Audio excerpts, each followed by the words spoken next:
All right, a few more little pieces of housekeeping. You can find the slides for today's presentation on the EITA portal.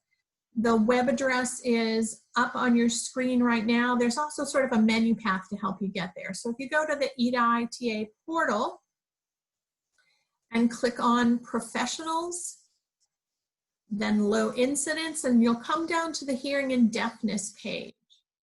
And so that will be the path that gets you to our slides for today. They're right at the top of that page. Tony has also put them into the chat box as well. And you can follow that link from the chat box. I see Jen is saying she's having a little trouble hearing. Please let us know if that continues. Again, check your internet. I think I'm okay at this second on my line here.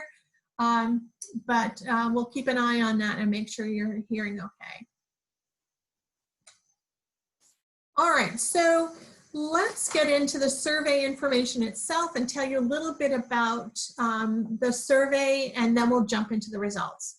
So this survey, looking at infants and toddlers who are deaf or hard of hearing, has been collected in Pennsylvania on an annual basis for just about 12 years at this point. So we've been collecting this information for a long, long time.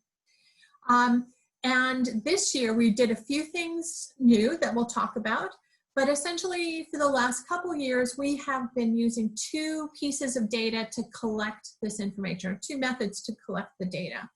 One is that we do a survey of all the families in the infant toddler, or all families who have an infant or toddler in the early intervention program who have a diagnosis of deafness or some type of hearing loss, children who are identified as deafblind, or an IFSP that has special instruction hearing on it. So we use that kind of sort to get us all of the information we have about children who have some type of hearing loss and who are enrolled in the early intervention system. They get a survey, and this year we did something a little bit different. We typically in past years have sent a survey to families that includes, there's a cover letter and then an actual copy of that survey itself. This year, we sent all the families a letter about the survey and explaining it, but we included a link to an online survey. So the same questions that we asked last year were given out this year, but it was part of an online survey. The second piece or method of how we're collecting data is looking at the Pelican data system itself. So we have lots of information that we'll talk about today that comes from looking at a sample of kids who are part of the Pelican data system. Now, in order to let you know a little bit easier which piece of data that we're talking about, you'll either see an S in green. You see over on the left-hand side of your screen that S in a circle, a green circle. That'll tell you that piece of data came from the survey of families. If you see a P in purple, that'll tell you it came from Pelican. We've got those two pieces of data that we're going to talk to you about today. Let's though talk a little bit first about the return rate. So our return rate for fiscal year 2018-19, and that's the data we're talking about, our most current data, what is at 9% this year. And you can see from our graph that it's down from last year. Last year we were at 14% and at 19% the year before, way back in 16-17. So you see that we've had a decrease in the survey rate this year. It's hard to tell with a different methodology using that online survey. We did send the letter out twice to families, as with the original letter, and then sort of a prompt to say, hey, if you don't mind, could you please complete this? And still just got 9% of those surveys back. So as we look through the results today and think about what the implications are for your early intervention programs, for the children and families that you work with, that's one thing to keep in mind, that we do have a smaller return rate this year than we've had in past years. For the Pelican early intervention part of our data collection, we take a random sample of about 10% of all of the infants and toddlers who have some type of hearing loss and are enrolled in the early intervention program. So this year, that was 77 different infants and toddlers.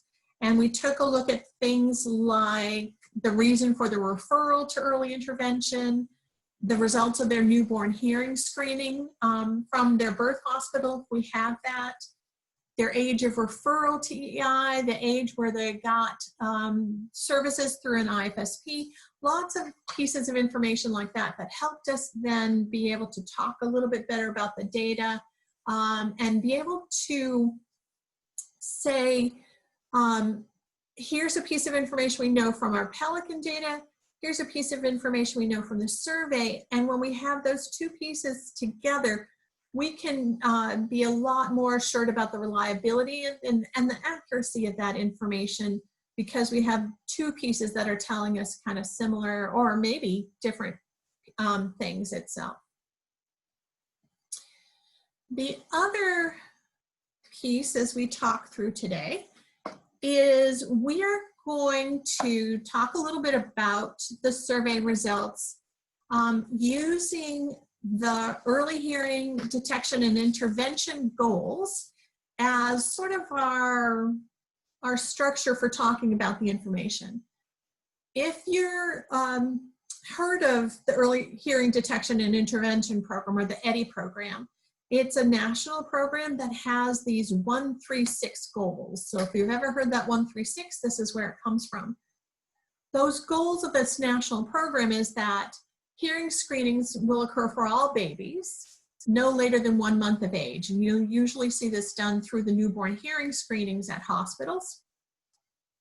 The second goal is that for children who are referred on from that newborn hearing screening, they'll receive a diagnostic evaluation at no later than 3 months of age. And then again, for those children who are referred on from by the audiologist who have a diagnosis then of a hearing loss, that those children will enter the early intervention program and have services no later than 6 months of age.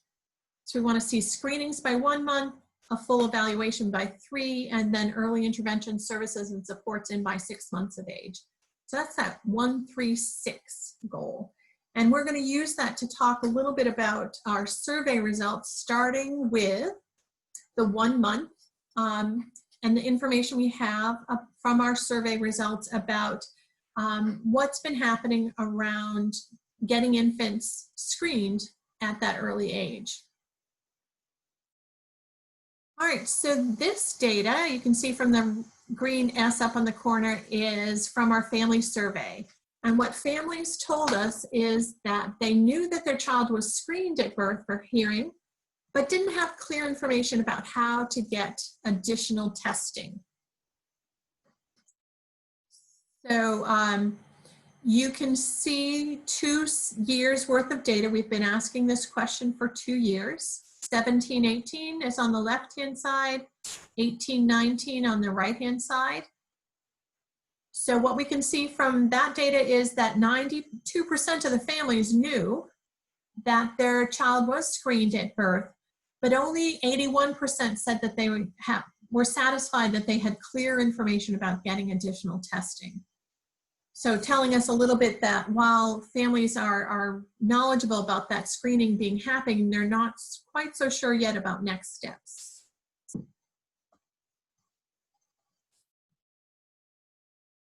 The next piece of information we have is that, this is coming from Pelican, is that all of those infants in the early intervention program, 86% of them, so 86% of the infants in early intervention with a hearing loss were initially identified at a newborn hearing screening. So 86% of those infants that finally get to early intervention had a result at the newborn hearing screening that put them through to an evaluation and into early intervention. And then 14% of the children in early intervention who have an identified hearing loss passed that newborn hearing screening, but yet still needed early intervention services and supports. So often those are children who were identified later or may have just passed the newborn hearing screening, but yet were found to have a hearing loss a little bit later on.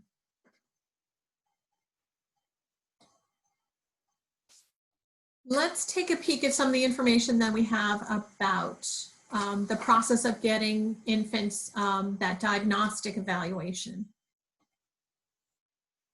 So families told us as part of the survey that their infant had obtained a diagnostic eval by 3 months of age and then were referred to the early intervention program.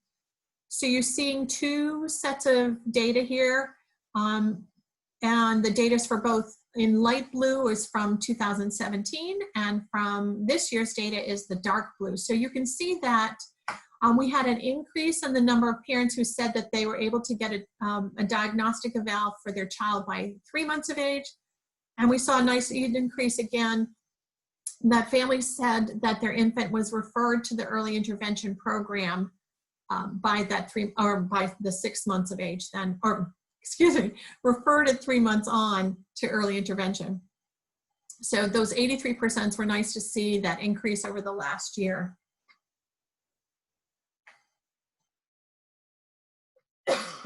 Excuse me. Again, from the family survey, and you see 2 years worth of data here. While most families said that they were satisfied with how quickly their child received a diagnosis, that percent of satisfaction did decrease since last year. So last year they told us that, or 80% of the families said that they were satisfied with how quickly things moved on, but we only saw that 71% this year.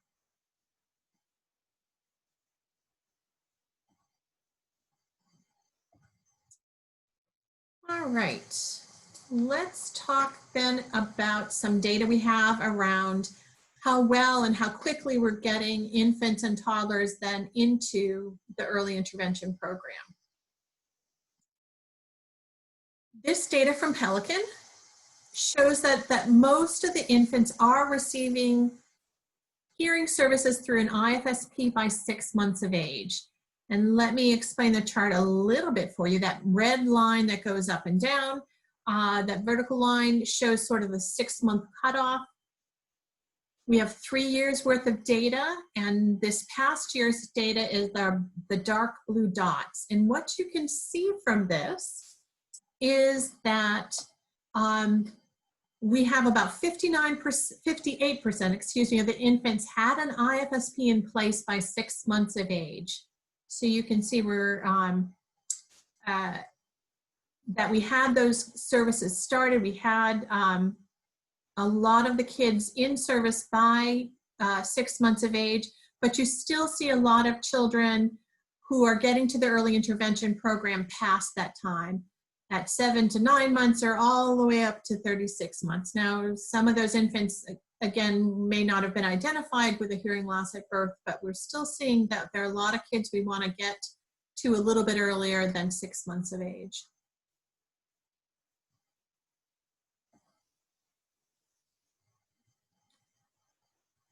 And then another piece that we have from Pelican that tells us a little bit about how well we're doing in getting infants through to early intervention by 6 months of age is looking at the number of newborns who received that NBHS, the newborn hearing screening, who were then referred on from the diagnostic evaluation and reached early intervention by 6 months. So this is almost the whole package. We knew from the screening at birth that there might be a concern. It was confirmed through an evaluation, and they were referred and reached early intervention by 6 months. You see we're at 66% this year of newborns who got to early intervention by 6 months of age, But that is a decrease from last year where we saw 75% of the infants, and again, this is through Pelican data. Last year we saw 75% of the infants were referred by 6 months. We're at 66% this year, so a decrease.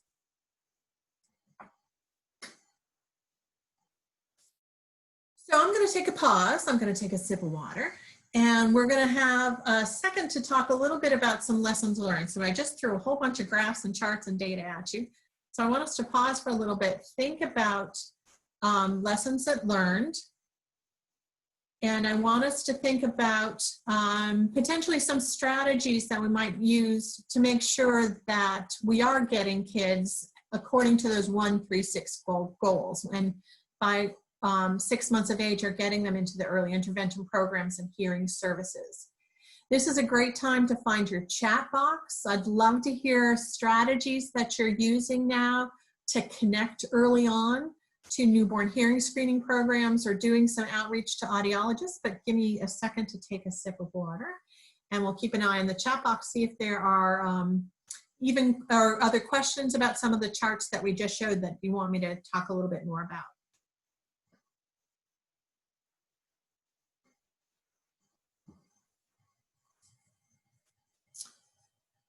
All right, so what you see, and we'll have this chalkboard with lessons learned come up on a couple slides as a way to kind of say, hey, let's think about some strategies. Nothing in the chat box yet. A couple strategies that we were thinking about are making sure you know which of your local hospitals are doing newborn hearing screenings, finding out who that connection is at those hospitals, doing outreach to them, making sure they have the right information to connect to early intervention programs. And if you remember on one of the early slides, you saw that families knew their infant had been screened but weren't quite sure what to do next.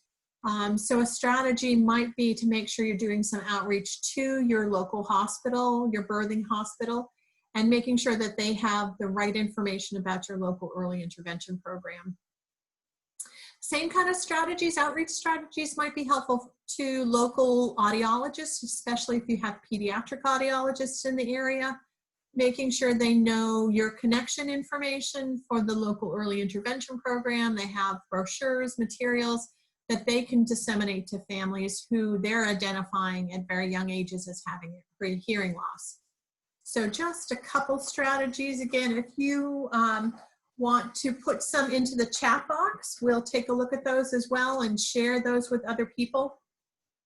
Because this is a great opportunity on these webinars to be able to share them from program to program, from all of your providers to another provider about some strategies that you found to be useful. One other strategy you might want to think about is if you don't know much about the EDI goals themselves and how the wonderful things that are happening across the country around the early identification of children with hearing loss, head to the Department of Health's website on newborn hearing screening. There's a link up on the slide, and I know Tony in half a second is going to put that link right into the chat box. You can connect from it there. The other thing that you can do is also just Google Department of Health, newborn hearing screening, Pennsylvania, those kinds of keywords, and you'll be able to jump right on and find their website as well. It has some great information about the program, and you can learn a lot about some of the goals that are going on. All right. And Tony has also put back into the chat box itself where you can actually find the slides again. So that's another resource for our presentation today. All right, let's talk a little bit about what families told us about their experiences in the early intervention program itself. A lot of these are going to come from the family survey, and we have, for a lot of these, if there are questions that we have asked before, we'll have 3 years worth of data. Some we have 2 years worth of data. So we'll kind of take a peek at these and what they tell us a little bit more. So we have here, we asked parents a question about overall, does your child's early intervention services make you feel better equipped to care for his or her needs, which is sort of kind of the bottom line of early intervention.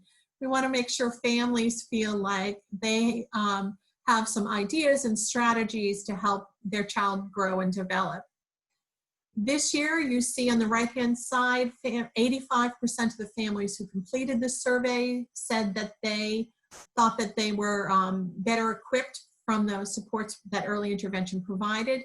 But if you see in previous years, when we did that mailed survey where they actually got a paper survey, we see higher percentages of families agreeing with that statement. So this year, 85 is nothing to be horribly worried about, but it is a decrease from previous years, and so something we should probably be thinking about.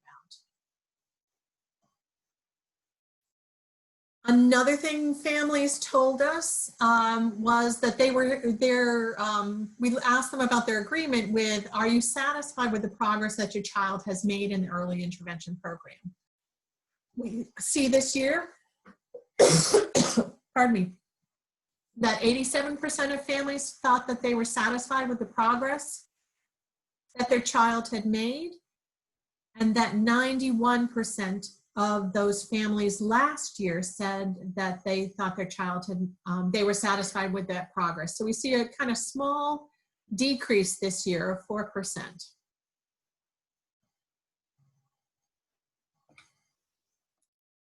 Another question we asked families was, are you satisfied with that early intervention staff included the family in the IFSP or IEP decision-making process? And this year, 90% of the families agreed with that statement on the family survey. A little bit of a decrease from a previous year, but you can see from that graph, it's a pretty flat sort of, really no difference from the previous year. So 90% of the families said that they agreed with that statement about they were included in the decision-making process. So Lisa's asking in the chat box, and it kind of goes along with all of these that we're seeing a little bit of decrease here, how many surveys were actually returned, the actual number. So it was, the return rate was 9%. And so I'll look up the exact number in just a little bit, but it was somewhere in the mid to high 60s. So 60, almost 70 families returned the actual survey itself. So close to 9–10% of that. Kevin's gonna check that out for me as we're looking as well. So close to 65, 68, 70% of the families did this survey, and we have Pelican results from 77 of the infants who are enrolled in early intervention. But good question. I think we'll start, as we start to see and think about what we need to do about this information, when we start to think about if finding out about, where those kids are, were there pockets where we didn't get a lot of surveys back or pockets where we got surveys back, it's sort of hard to start splitting up that few number, even though this is a low incidence disability, but still when we only have 9%, we have to kind of start looking at those questions. Cheryl asked too about when it was actually sent out to families. So last year, it was sent to families at the beginning of November, and there was a follow-up letter that was also sent in the beginning of December. So we did those 2 prompts to get them out, and we ended up closing the survey at the end of December, thinking we pretty much had gotten everybody in by then who was going to be sending it out. We did contemplate sending a 3rd letter, but at that, when we start to look into January or February, those of you who are in early intervention programs know that we start sending out that huge, everybody gets it family survey at that time. So it's hard to kind of do this survey while we're doing the whole entire early intervention program survey as well, and giving we're kind of balancing that. Oh, let's have an adequate time to respond, but not have 2 surveys out and about confusing families. We'd love to hear some additional strategies if you're thinking there are better ways to get this out to parents. We'd love to hear it. I know all of you folks who are in early intervention programs did a great job this year with the big family survey. The rates of getting the big survey back really were much higher than in previous years. And Vanessa's also offering that kind of option of the big survey. There was a lot more emphasis this year on early intervention programs, service coordinators, provider staff, helping families or disseminating the survey information to families, making sure they returned it. And so that could potentially be an option in future years, instead of mailing it, having a little bit more of a hand delivery. Liz in the chat box is also talking about families getting overwhelmed with emails these days. Would it be possible to get the link in a text to families?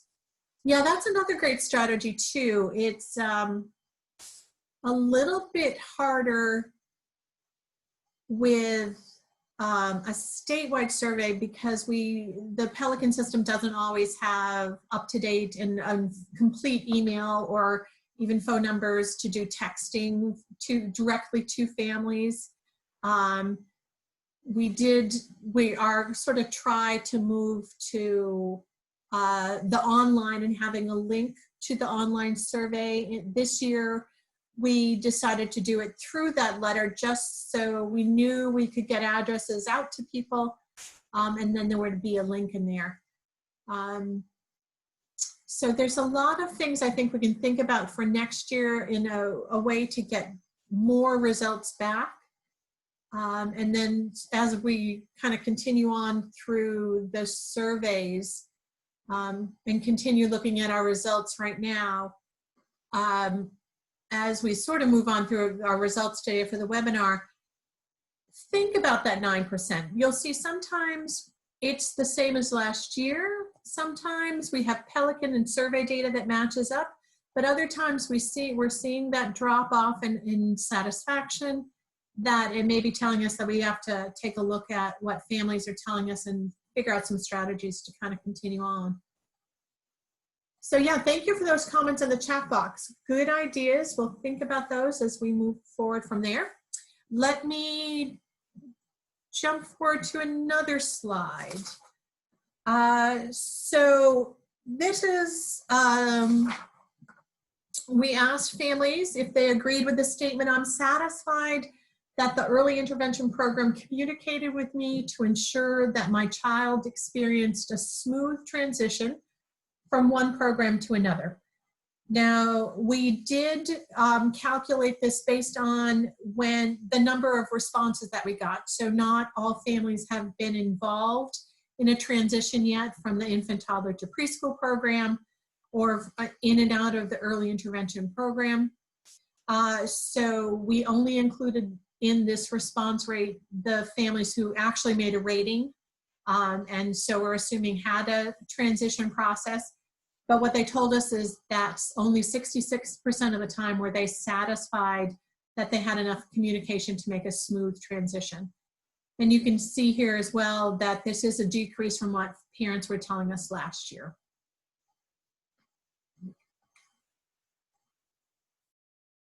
Another question we asked was, do parents agree with the statement that in early intervention, I was given access to at least one staff person who is qualified in the areas of deafness and hearing loss?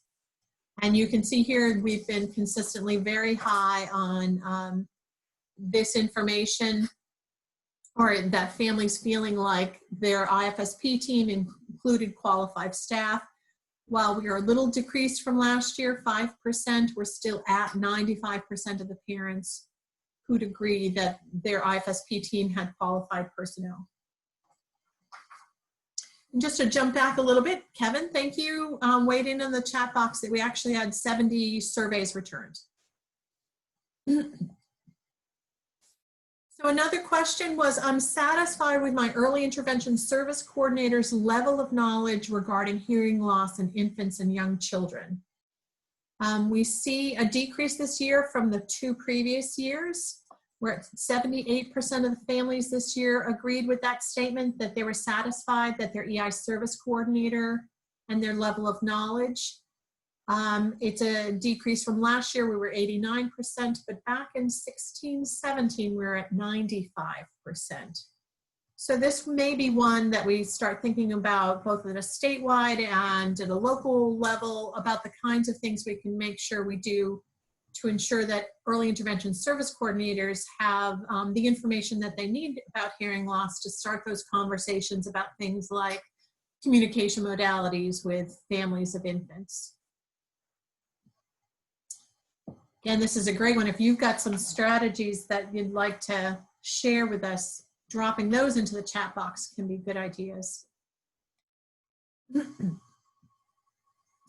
The other thing that we asked families about was if they were using a communication plan as part of their IFSP. And we'll talk a little bit more in depth about the communication plans in just a bit, but essentially a communication plan is sort of a supplement to the IFSP that asks a lot of great questions and gathers information about the communication methodologies that the family is choosing to use with their infant. While the information can either be in this communication plan, it's an optional plan, all that information still needs to be in the IFSP at some point. And it's something that's now part of the Pelican system as well. So you'll find the communication plan in Pelican.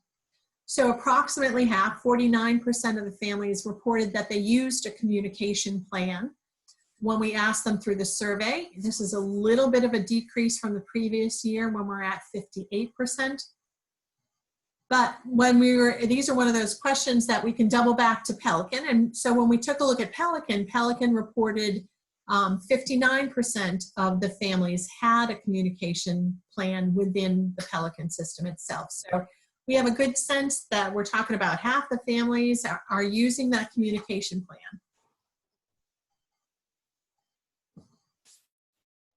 So another question, and this is, we're looking at some data in Pelican. When we took a look in Pelican at the infants in early intervention and the types of services that they're receiving, you can see that infants are receiving services from both a hearing specialist. They might be listed as a special instructor hearing in the Pelican system, and speech therapists. So they're getting supports from speech therapist and a hearing specialist. So this year in the light blue, 44% of the infants in the Pelican survey we saw were getting both speech and special instruction hearing. And then 17% SLP service. I'm sorry, the dark blue is 18-19. The graph is correct, I just said it wrong. So 44% in 18-19 of the infants had both speech and special instruction hearing services, 17% speech only or speech therapy services only, and 39% had special instruction hearing only.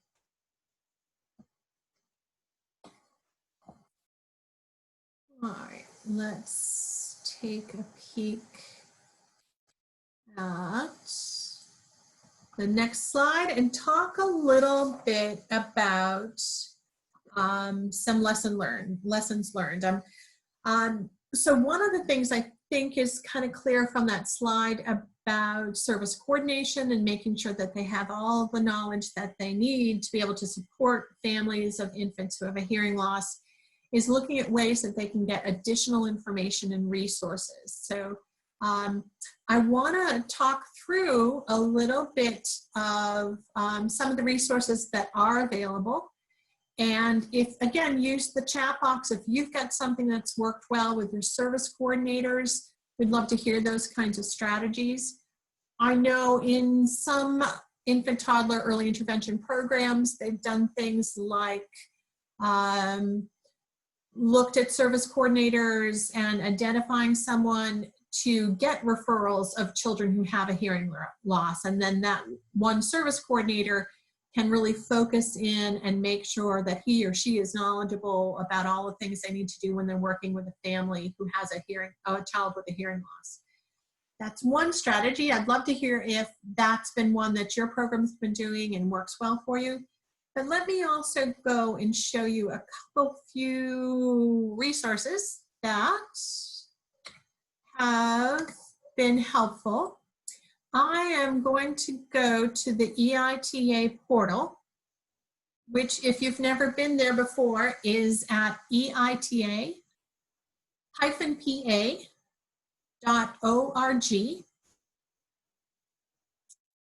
And if you then head to the professionals page and click on there and scroll down to the bottom of the professionals page till you get to these great photos, you'll see a photo and hover over it. It'll say low incidence. That will take you to a page where you can choose from either a page on deaf-blind resources, one on vision and blindness, and then there's a page on hearing and deafness. And I will click on that page as well. And I'm going to jump us over to that page. Here's the hearing and deafness page. And let me show you just a couple resources that you might want to take a look at. If you want the links to those, check the chat box out, and you'll see the direct links to this page that I'm on. At the very top of the page are the handouts for today's session. So they're right there and ready to go. But I want to have you peek over on the right-hand side of the page and look at a couple other resources that I think would be helpful for anyone who's talking to families for the first time, families of young children who have a hearing loss, and especially service coordinators. So one of the things I want to point out to you is the Getting Started document. It's a brochure that is taking its time to load on my computer right now, but it has some great resources for parents and families. Some of the information isn't the most up-to-date, because the other thing we did with this information is that if I go back to that EITA page on hearing and deafness and scroll down just a little bit more, you'll see another link to Getting Started.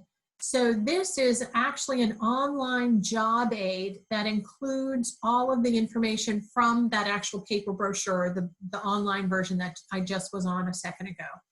So this resource is a great resource for both families and professionals to increase their knowledge about hearing loss and all of the supports that are available in Pennsylvania. It's a job aid, so it's very interactive. You really kind of click through the resources. You have a chance to read different things, go to other links and resources. If you are a service coordinator or a provider who's working with a family who has an infant with a hearing loss and it's just been identified, making sure that they can get to this resource is a wonderful start on helping them learn a lot about hearing loss and some of the information that they'll need to make good decisions about communication methodologies and all of early intervention supports and strategies as well. So a great resource to share with families. I am going to just quick head back to my slides for a second and talk about one other thing, and that's another strategy you might try, and what we can kind of see from the data itself is you may want to learn more about how to use the early intervention communication plan. It's also on the EITA website, so I'm going to jump to there in just a second to make sure that we take a peek at that document itself, and you also see both in this slide itself, and we'll pop it into the chat box, the direct link to that as well. So let me jump back to our website. and pull up the early intervention communication plan. And I'm going to pause here and I'm going to make sure, Kevin, if you'd like to jump in, if there's anything else you'd like to talk to us about for the communication plan, this would be a great time. I'll also kind of walk through it and just show people quickly what's there and the information that's on it. Sure, Mary. Hi, everyone. I'm Kevin Youngblood, an advisor with the Bureau. And like Mary had said, the communication plan is now in Pelican, so we will have the ability to kind of go in and see all the children that have one to get a more accurate count of ones that are being used throughout the state. And the communication plan does serve as a guide to ensure all the critical questions are being asked and answered. So it can be very beneficial to utilize, as you'll see. Thanks, Kevin. Yeah, I think if you take a look at this, there, lots of questions, lots of information about communication options, assistive technology and devices, and including a glossary of information that can be very helpful both for providers, service coordinators, and families as well. All right, let me head back to my slides. Again, if there's anything that you'd love to share about things that have worked for you, head over to the chat box and drop those in. All right, back to our graphs and charts. Let's take a look at what families were telling us about the information and the support that they were being provided.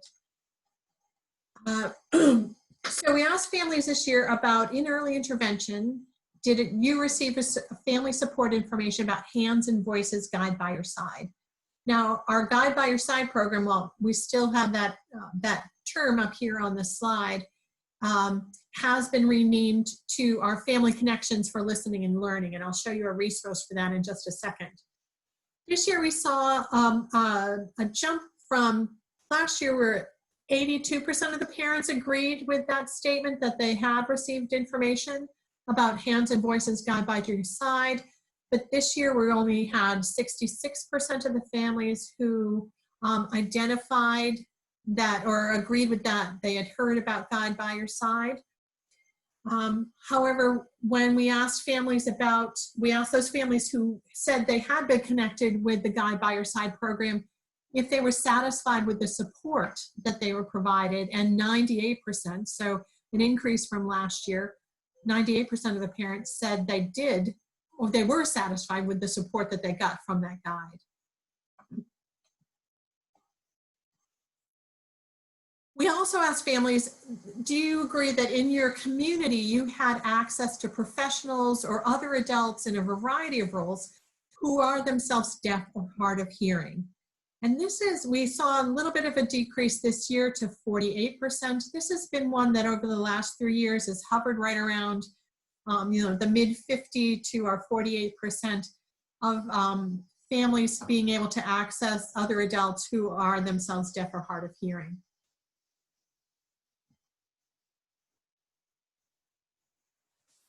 So one of the things that Guide by Your Side with the name change is now Family Connections for Listening and Learning. And the best contact information for that is to talk directly to Ann Gaspich, who's here on our webinar. If you have questions for Ann about the Family Connections program, please use the chat box right now. You can get right to her. Her email's here. It's also, she's putting her email and her phone number in the chat box as well. And she's listed a little bit of a description about how the Family Connection program actually has deaf and hard of hearing mentors as part of their programs, and is a great resource that if you wanted to make sure the families that who have infants with a hearing loss in your programs have the ability to contact a deaf or hard of hearing adult, going through the Family Connections program and making sure that your families are connected there can help them access that resource. The other thing about our new Family Connections program is not only is it just a name change, but they've begun an affiliation with the Parent to Parent of Pennsylvania program. And another great resource for families who can be connected through Parent to Parent of Pennsylvania, connected to other families who are experiencing similar kinds of concerns and questions. So that's that affiliation between our Family Connections program and the Parent to Parent of Pennsylvania program can be another good resource to be able to share with families who are asking for those kinds of connections to either deaf, hard of hearing mentors or to other parents. So some more survey results. We asked families through the survey that in early intervention, were you provided with information about community organizations, agencies, and events that are of interest to families who have children who are deaf or hard of hearing? This one dropped quite a bit from last year. For 80% of the families said they agreed with that statement, that they were provided with information about community organizations. But last year we saw that up at 94%. So that may be something to think about in your area. How are you connecting families of infants who have a hearing loss to activities, agencies that might be of interest? That Getting Started booklet that we just talked about, we asked families, was the information provided in the booklet reviewed with you by a service coordinator or another person? So this one that has the responses to this question have jumped around the last couple of years. So this is one we saw at 77% of the parents agreed with that statement this year, an increase from last year's 61%, but not quite where we were in 16-17. So when we disseminated this survey last year, the online sort of version of Getting Started wasn't available. So we may have to ask about the online version next year and see if we have a lot of families who are able to access that. So I did it while I was out looking at our website and some of the resources. We did talk about Getting Started as a good job aid. The job aid and the document is a great resource for parents and families. So let's talk a little bit about then some of the last pieces of information from our survey around parent experiences with communication technology, communication options and technology. We asked families if they were satisfied that in early intervention, the information they received about a variety of different languages and communication options was unbiased. And 87% of our families this year said yes, that information, they got lots of different information and it was presented in an unbiased manner, a little bit of decrease from previous years. We also asked families about, were you consistently given information about all different types of communication options, from listening and spoken language to American Sign Language, cued speech, and total communication. And what do you see on this slide, that kind of spaghetti graph? All the lines in gray are from previous years. The line in red is this year's results. And what you can see is that we're pretty much always, across the 10 or 12 years we've been doing this survey, still getting the same kind of information. Families are getting great information pretty much across the board, but cued speech seems to be the one that they don't feel like they have heard much about. We asked families too about where they're getting their information on communication options, and they're hearing that that's most often provided by early intervention staff, then by the staff, the audiologists who diagnose their hearing loss. So if you look at the two dotted lines, those both are what families told us about early intervention staff across 2 years. The dark blue line is this year, and the solid lines are the evaluation staff, so the audiologist. And so you can see that consistently, regardless of the type of communication option, that families were getting that information from their early intervention staff.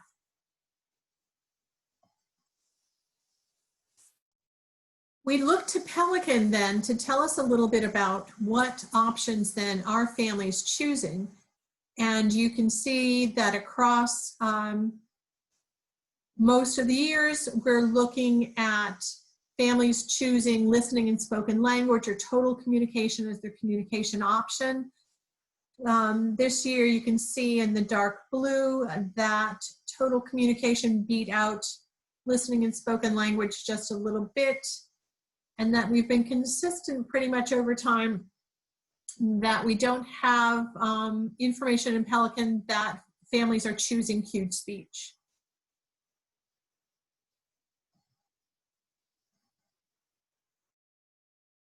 Another question was asking families about where they're getting their information about hearing aids or assisted listening devices. Is it coming from early intervention staff or from the audiologist who diagnosed the hearing loss? Again, the audiologist is the solid line. Early intervention staff are the dotted lines, and you can see by the way they're sort of all mushed together that families are getting information equally from the early intervention staff and the pediatric or the audiologist diagnosing the hearing loss. It's especially true when we look at hearing aids. Everybody's giving family information on hearing aids, but that we see much more of a split when we get to FM systems. That information about FM systems seems to be coming from early intervention staff.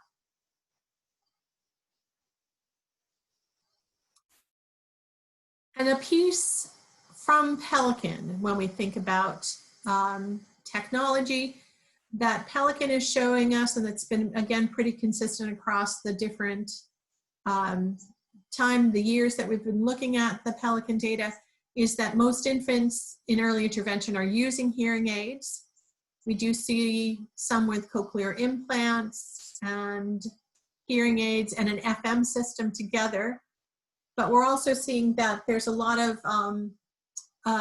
records in Pelican where it's not listed, that it's unknown or none is listed. So that may be a piece to think about, making sure your documentation within Pelican about that is got the most up-to-date information about the type of technology that infants are using. And I am going to pause for a second here. I have talked and talked and talked, but I want to make sure that you have a chance to sort of think about some of the data, some of the information that we looked at today, and to talk a little bit about what you think, what some of that information is showing you, other questions, strategies that you have that might be helpful in changing some of those survey responses next year. Anyway, if you've got some information you think that would be great to share, ideas that have worked in your program itself, the chat box is a great place to put that. As I glance away from you guys on camera, I'm looking at my chat box and I see that Anne has talked about families may be offered the opportunity to get a remote microphone with their amplification device. The remote microphone is similar to an FM system, but not exactly the same. Yeah, as new technology is really changing and moving, we'll have to take a look at that question and make sure that we're getting the right information, that we really can describe that so families can tell us a little bit more about the kinds of technology that they're using.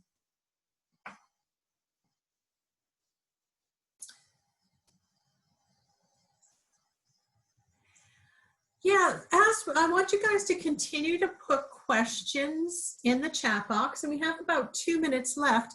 What I'm going to do is we just jump away from the screen for a second. Pardon me, I've been really talking a lot, and show you a couple other places to look at resources, and both some training resources and some upcoming resources as well. Anne's putting some information in the chat box that we'll talk about for a second.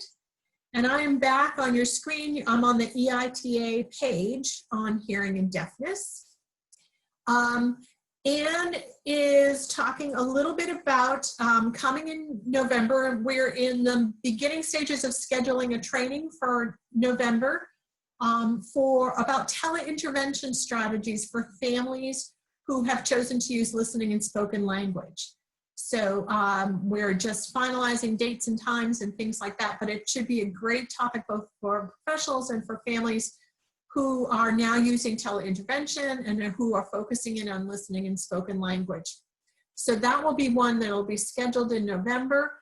We'll also be doing a follow-up, the same type of presentation about teleintervention strategies, but focused on visual language communication options, like American Sign Language, ASL.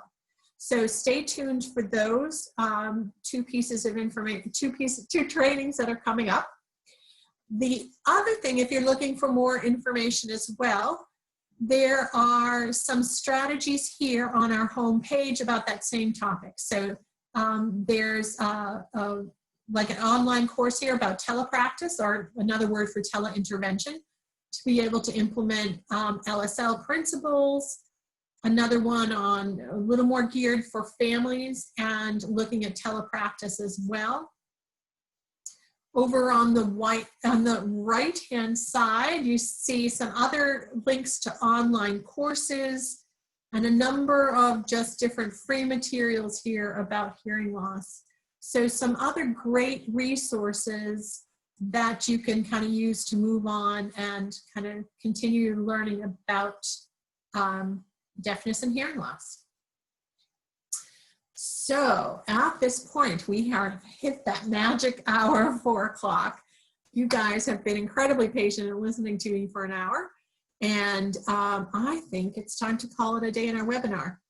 Anne has put in the information about a little more detail about that November training. So check that out before you sign off. But again, thank you very, very much for all your time and support today. Reach out to any of us if you have some additional questions or information, but I'm going to close our webinar and thank you again for all your time. Thank you.